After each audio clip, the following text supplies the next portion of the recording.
Hi, Dr. Warren here, Program Chair of the Masters in Teaching and Learning with Technology. And I am super excited to invite you to this class and this new program that we're calling the Cohort of One. And the One is you. This is a program that's intended to be very, very learner-centered. It's a mentorship model where the instructor gets to coach the student who is practicing actual instructional design skills of putting a course online. And it will be a course to be taught in a remote setting, and the course will be your course. So we will be putting your course that you imagine, that you think of, and develop, and we put that online. And basically this is across 4 courses in the online educator specialization.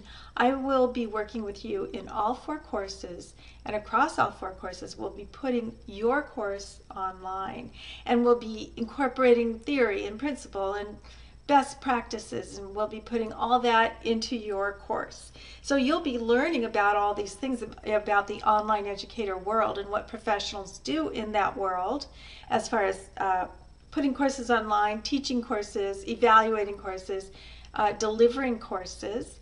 And so you'll be learning all that with your own course as kind of a case study, if you will, of how this all plays out in the profession.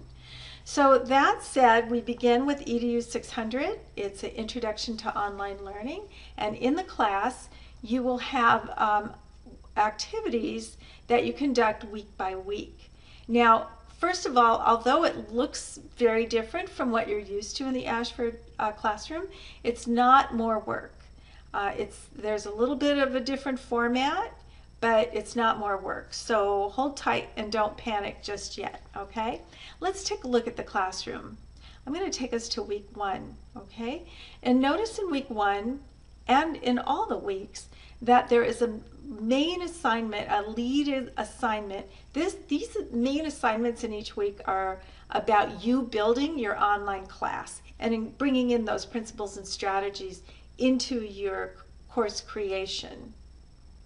Okay, so notice that there is a draft, a reflection, and a final for your weekly assignments. So same with week 2, a draft, a reflection, and a final.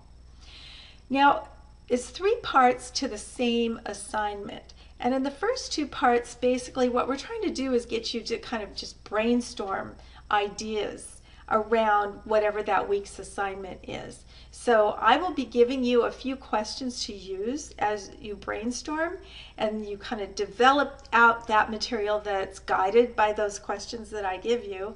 And then there is a reflection in which you will capture yourself in video or audio talking about what you did. How'd that go? Where are you concerned? Where are you happy? How enthusiastic, or unenthusiastic are you about that week's activity? Based on that, I give you feedback about, okay, focus on this, not so much that, don't go that way, adjust this a little bit, and I'll give you feedback on that assignment, and then you turn in your final based on my feedback. So each week the process is the draft, the reflection, a video reflection or audio reflection, and I give you feedback, and then the final. Let's take a look at these pieces here, starting with the draft in week 1. Okay, here we are in the draft page. Notice that it doesn't really look like a draft. There's a lot of information here. In fact, I work with you to go through this, so don't worry, don't feel overwhelmed. I work one-on-one with you to complete each of the weekly activities, and as you start to go through them, they'll start to make sense and it won't be quite so overwhelming, okay? Just takes a little bit of a learning curve. But isn't it odd that this is supposed to be a draft and there's a lot of material on here? Well, in fact, the information on the draft page is actually the final assignment. It's not a draft, it's the final assignment. So if you go to the draft, you see all this information of what to submit, and if you go to the final assignment, you will see Nothing at all, really. Okay? So that's because all the details to the final assignment are in the draft. Take a look here. Refer back to the draft for the details of this assignment right there in that sentence right there, okay? So in fact, the draft is where the final assignment instructions are housed right now. Now we're in the process of redesigning this course, so it's not so confusing, but that's just kind of how it turned out the first time around, okay? All right, so once you complete your draft, now, okay, so that said, I don't want you, when you sit down to start working on your draft, I don't really want you to be going through all of this. There will be, in future weeks, there will be resources that you need to watch before you start your draft. Really great resources. Be sure and watch them before you start your draft. But when you sit down and get ready to do your draft, I'm going to be sending you questions that you will complete for your draft.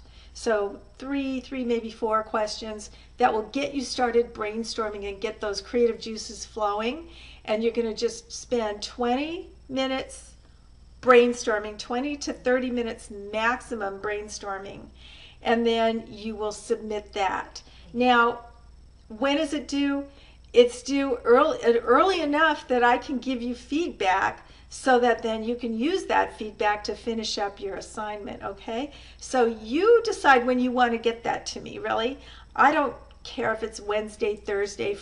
By Friday would be nice, because then I can turn that material around and give you that feedback, okay? And I'm going to need 36 hours to turn it around, 24 to 36 hours, okay? So the sooner you get it to me, the sooner I can turn it around and give you that feedback.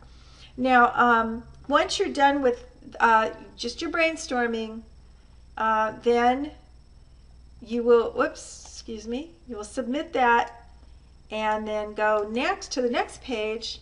And this is where the reflection is, okay? This is a video reflection. Again, there are a series of questions here that I don't expect you to really respond to. What I really want to know is how'd that go for you? How did that draft work? What kind of questions do you have? Is the assignment, where are you unclear about the assignment and the topic and the material that you're developing? How enthusiastic are you about it, on the other hand? And that's what I want to know in that video reflection. Now again, you can capture it as a video, you can capture it as audio, but it's helpful for me to get that kind of, to hear your voice, to see you actually too. And then I give you feedback through a video, sometimes an audio, but usually a video, and I'll actually maybe even do a screen capture and show you your work and maybe talk through it a little bit. So it's a really valuable exchange. It's a coaching mentorship exchange, and these reflections are really useful, and the students that have done this really do like these, okay? And again, then once you submit your draft and your reflection, I give you feedback, and then you submit the final based on all the details that are provided on the draft page. Okay, if it's confusing, it's okay. I'll work with you. Don't worry about it. Just call me, text me, email me, and I'll be right there to walk you through it, talk you through it. Okay, so don't worry. I'm super flexible, and I will work with you to ensure your success in the class. That's my goal. So that said, there is a document that I created that goes through this course format that I just explained to you. Essentially that this assignment is in 3 parts. The draft page describes the entire assignment that's going to be submitted in the final. I'm going to be sending you 3 or 4 questions to respond to in the draft, to brainstorm, get your creative juices flowing, and don't spend more than 20 or 30 minutes brainstorming these questions after you complete the readings and resources. Those are important. In the reflection, 2 to 5 minutes sharing your ideas and thoughts about what you submitted in the draft. You're not required to respond to the questions. Now, here's a little piece of news for you.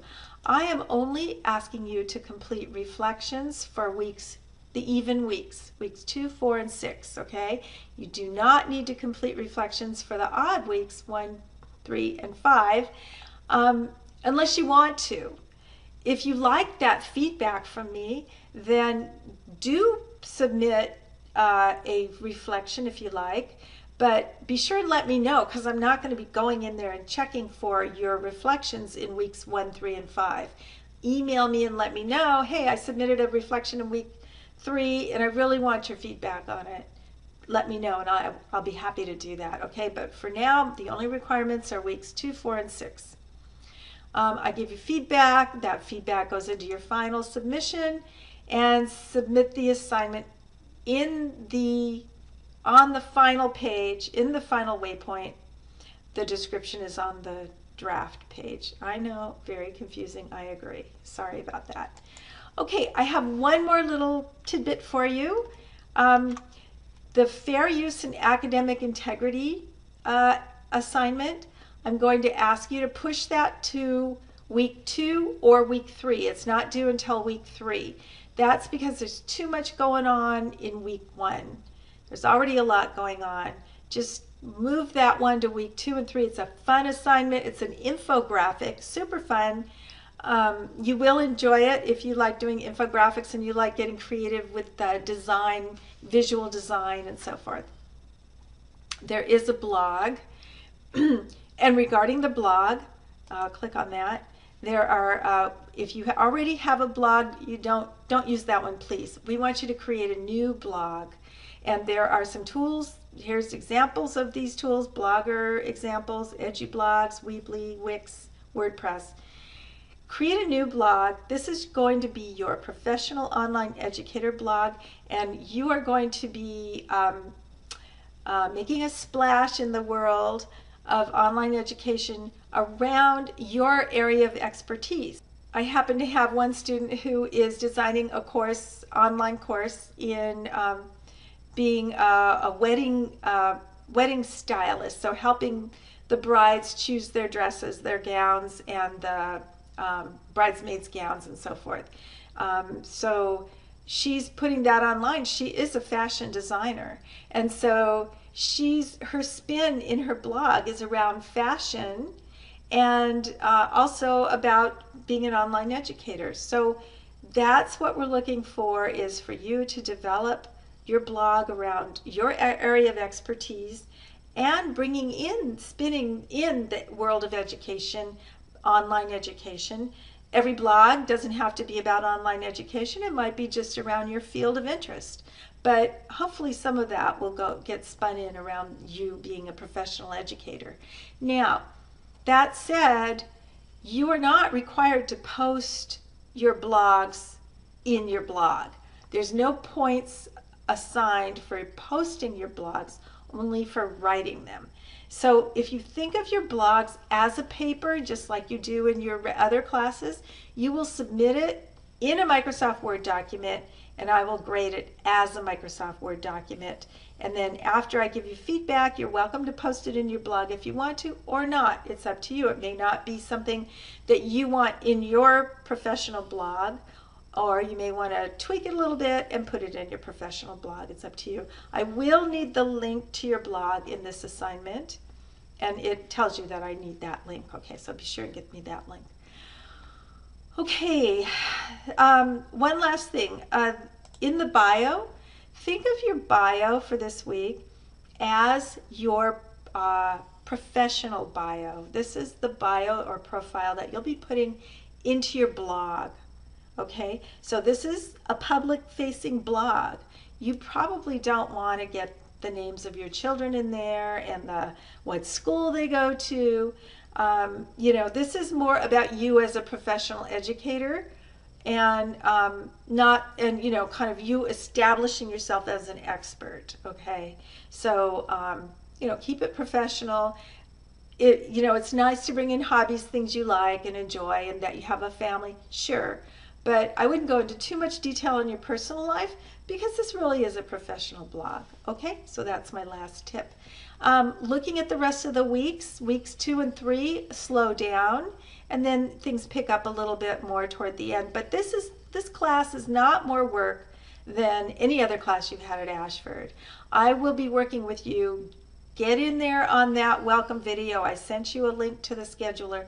The welcome call, pardon me. The welcome call is the most important assignment that you have in all of these courses, because that welcome call is going to set you up for the rest of all these courses, okay? So let's connect, let's talk by phone, and it'll be fun, really. This is fun. So I look forward to meeting you guys, and I'm always available. Don't panic. Call me, text me, email me. I'll be sending that info out, and let's have some fun. Okay, thanks. Bye.